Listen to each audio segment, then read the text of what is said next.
Salut Sylvia, écoute, je viens de regarder l'épisode 15 de Dérapage, de la série Dérapage, et je voulais ajouter, réagir par rapport à la première scène où on voit Abby face à sa mère. Quand la maman d'Abby, elle a débarqué dans le bureau d'Abby. Abby, elle était en train de tourner une vidéo pour sa chaîne conseils en amour, famille, etc.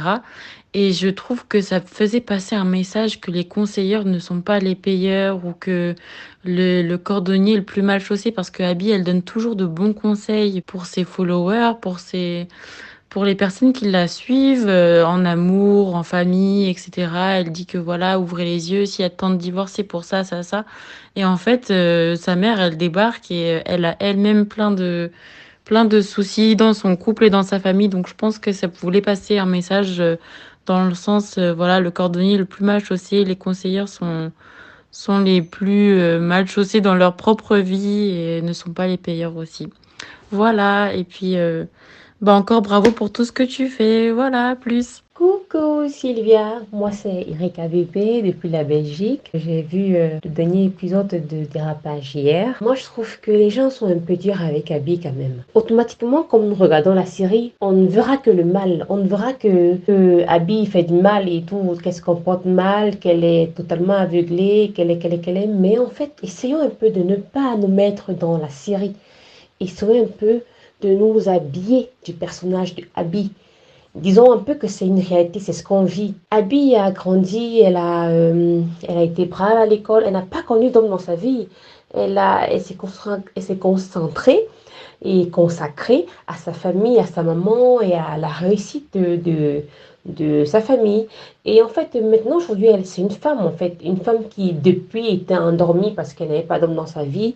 Maintenant, elle a un homme qui est dans sa vie. Elle ne sait pas, en fait, elle est amoureuse. Et quand on est amoureuse, franchement, ça arrive à beaucoup de personnes d'être un peu aveuglée, mais je pense que en fait, c'est pas Abby le problème. C'est Bachir qui joue vraiment bien ce rôle parce que Abby a l'impression qu'on l'étouffe, Abby a l'impression que sa maman l'étouffe en fait et que en fait voilà et qu'elle ne veut pas sa relation avec Bachir, c'est tout. Mais c'est pas un mal, c'est pas un mal. Elles se sont juste étouffée, acculée par sa maman. Et c'est la raison pour laquelle elle réagit comme ça. Mais je pense que c'est la maman d'Abby. Depuis le début, en fait, elle est venue avec un bras de fer, avec la force et tout.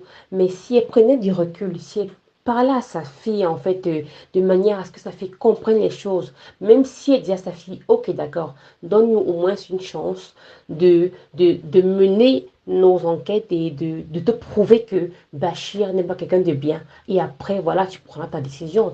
En fait, c'est un peu ce que je veux essayer de faire comprendre en fait, à travers ma voix que Abby, c'est pas Abby le problème en fait, mais c'est Bachir qui joue bien son rôle. Abby n'est que amoureuse et je la comprends en fait que à un moment donné, on veut en fait vivre sa vie, on est fatigué qu'il y ait des gens tout le temps derrière, quitte à ce qu'on tombe, mais au moins ce qu'on pourra se relever plus tard de nous-mêmes. En fait, c'est un peu ça, moi, c'est ce que je pense. Bonjour Sylvia, bonjour la dirigeante, comment vous allez? Alors, je fais un petit commentaire sur Dérapage rapidement et c'est un petit clin d'œil pour nos mamans africaines. Alors, je vais juste m'adresser à la maman d'Abby. Alors, la maman d'Abby, j'ai eu de la peine pour l'épisode 15, hein. Oh, ça m'a déchiré le cœur pour elle, surtout quand elle s'est mise par terre. Mais en même temps, elle paye ce qu'elle a semé, quoi, aussi, quoi, parce qu'elle est aussi responsable du mauvais choix de sa fille. À 10, bon, je vais pas à 50%, mais vraiment à 10%, quoi, à 10, 20%. Parce que, au début de la série Dérapage, on voit vraiment la maman qui met la pression à Abby pour se marier. Et c'est pour ça que je donne un clin d'œil à toutes nos mamans africaines qui mettent la pression à leur fille pour se marier, comme si le mariage, c'est ça qui fait qu'on doit être respecté, en fait. Donc voilà, et aujourd'hui, jusqu'à la maman la menaçait, hein. C'est-à-dire que quand Abby rentre du boulot, quand elle arrive à la maison, il y a une certaine pression qu'elle a. Donc cette complicité-là de mère et fille, apparemment, c'était vraiment avant, quoi, avant que la série commence. C'est vraiment dans les souvenirs, parce que moi, personnellement, tout ce que je vois jusqu'à maintenant, c'est vraiment des confrontations seulement. Avant Bachir et après Bachir. Pour moi, en fait, oui, la maman, elle est un petit peu responsable parce qu'elle mettait trop la pression à Abby. Et Abby lui dit souvent que, oh, tu m'as dit de me marier. La maman dit, mais pas avec lui. Donc c'est compliqué en fait. C'est vrai que et Abby, on sent vraiment qu'elle n'a pas eu d'expérience. Elle est complètement amoureuse. Elle a baissé ses armes. Elle a plus mis en priorité sa maman, sa sœur. Donc elle a étudié fort. Elle a fait son entreprise. Elle a voulu vraiment que sa maman soit dans les bonnes conditions. Donc elle a carrément laissé même sa vie privée, mis ça à côté quoi.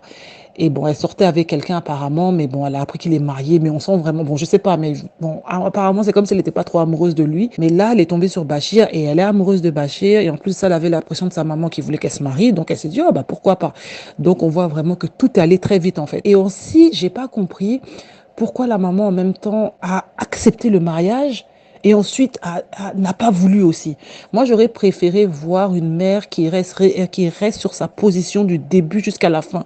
Je ne veux pas que tu te maries avec lui, c'est fini. Je ne veux pas. Parce que si on veut prendre l'optique que à cause de Raïssa, sa nièce, elle le savait avant d'accepter le mariage, si je me souviens bien.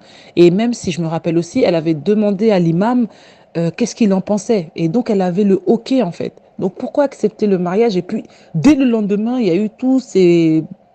Bon, I don't know. Donc, moi, c'est ça qui me dérange un peu. J'aurais préféré voir une mère qui reste sur sa position du début jusqu'à la fin. Pour moi, pas dire oui et après changer d'avis comme ça. Donc, voilà.